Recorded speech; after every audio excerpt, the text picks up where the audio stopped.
You're not ready for this one.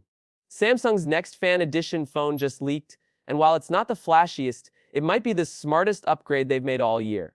New colors that ditch the old look, upgraded selfie cam, faster charging, and a design shift that's surprisingly bold. But there's a twist that might leave power users disappointed. Welcome back, viewers. Sam here. If you love tech surprises, share and hit subscribe for more updates just like this, because what's coming up might change how you see the S25 FE. So here's the deal: Samsung's cooking up the Galaxy S25 FE for launch later this year, and the leaks are painting a much clearer picture. First, the colors. At first glance, kinda standard navy, icy blue, jet black, and white. But look closer, these aren't just recycled shades. Icy blue is lifted straight from the S25, and that's slick jet black. That's S25 Ultra vibes minus the titanium. If you were hoping for mint or yellow, those are gone for now. But Samsung's known for surprise online exclusives, so don't count out a last-minute color bomb. Next up, storage. You only get a little spicy. You only get two options, 20GB or 256GB, both with 8GB RAM. No 512GB, no 12GB RAM. That's gonna sting for the multitaskers and power-hungry gamers. But there's a strategy here. Samsung's keeping this phone within arm's reach of the S24 FE's $650 launch price. It's a smart play to avoid cannibalizing the main S25 lineup. But now let's talk power. Ready for déjà vu? The S25 FE is rocking the same Exynos 2400 chip we saw in the last model. That means performance will be familiar, maybe too familiar. But Samsung isn't chasing raw power here. Instead, it's going thinner, 7.4 mm thin, down from 8 mm. That's subtle but real, and paired with a sleek finish, it might be the most comfortable FE yet. And guess what?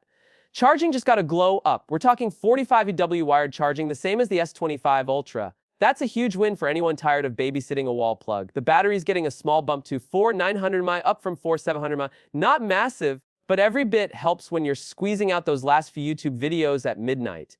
And here's something selfie fans will appreciate: the front camera's getting a boost to 12MP.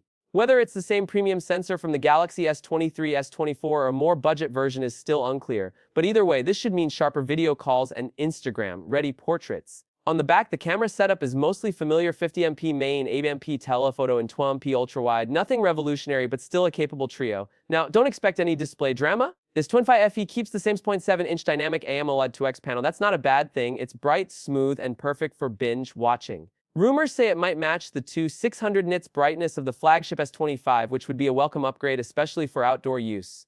And here's the wildcard: software. This phone is expected to launch with Android 16 and One UI 8 right out of the box. That alone is a win, but the real kicker: it's reportedly getting 7 years of Android updates. Yep, this mid-ranger might outlast some flagships. Add in Galaxy AI tools like Audio Eraser and Note Assist, and this starts feeling a lot less like a budget phone. Under the hood, depending on your region, you might see the Exynos 2400 or MediaTek Dimensity 9400. No Snapdragon 8 Gen 3 Elite here, which is a bit of a letdown, but Samsung's clearly saving that silicon for its higher-end phones. Still, these chips should hold their own for day-to-day use and even casual gaming. Other goodies: think IP67 water and dust resistance, stereo speakers, in-display fingerprint reader, Bluetooth 5.3, and Wi-Fi 6E. Nothing groundbreaking, but solid, especially in this price bracket. And let's not forget, Samsung usually drops some spicy online-only colors after launch, so if the current lineup feels a little too safe, hold tight. Launch timing: all signs point to fall release, most likely October. And if Samsung sticks to its usual playbook, pricing should hover right around $649 again in the US. That would make it a serious contender against phones like the Pixel 9, and even a few full-blown flagships, depending on how you look at it. So where does that leave us? The Galaxy S25 FE isn't trying to be the flashiest phone of the year. It's aiming to be the smartest. Slimmer build, clean software, fast charging, better selfies, and a fresh splash of flagship DNA. It might not please every spec chaser, but for most people, this might be the sweet spot. And something tells me Samsung isn't done with surprises just yet.